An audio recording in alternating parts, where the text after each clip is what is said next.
गणिया नेताजी जयंती और पराक्रम दिवस पालित। नयागढ़ जिला गणिया ब्लॉक रे नेताजी सुभाष चंद्र बोस 125तम जन्म जयंती तथा पराक्रम दिवस खूब धूमधाम पालित हो जाए। गणिया शिशुराइज आनुकूल्य तथा गणिया नुआ करी गठन होइथिबा युव सेवा परिषद सहयोग आज यह कार्यक्रम आयोजन कराइथिला।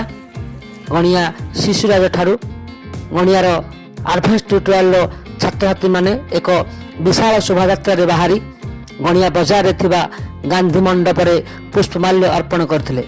सेठारे वीर मानक उद्देश्य रे समस्ते स्लोगान देथिले।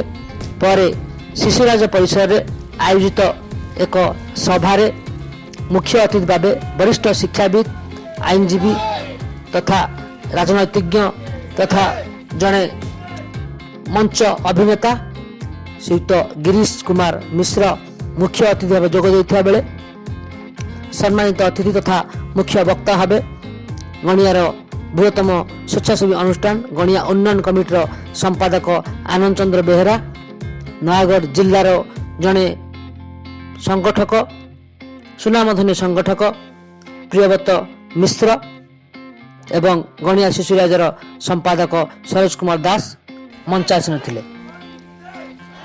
आज यह कार्यक्रम रे छात्र छात्री माने आज दिवस उद्देश्य संपर्क रे अभिभाषण प्रदान करथिले। जड़े वीर किभଳି तार निज देश पाई जीवन बलिदान दे पारे से संपर्क रे समस्ते आलोकपात करथिले। एही अवसर रे गणिया रे थिबा दुष्ट असहाय व्यक्ति पाई गोटे नूतन अनुष्ठान गठन कराइथिला जहार नामकरण कराइथिला युव सेवा परिषद गणिया। गणियार प्रत्येक अंचल रे थिबा दुष्ट पीड़ित माननकु एही अनुष्ठान सहयोग हाथ बढ़ाइब जहाँकि आज यह पराक्रम दिवस रे यह अनुष्ठान नामकरण कराइथिला।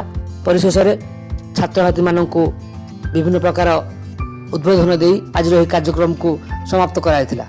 नयागढ़ देव प्रसाद दास को रिपोर्ट, जनता जिंदाबाद।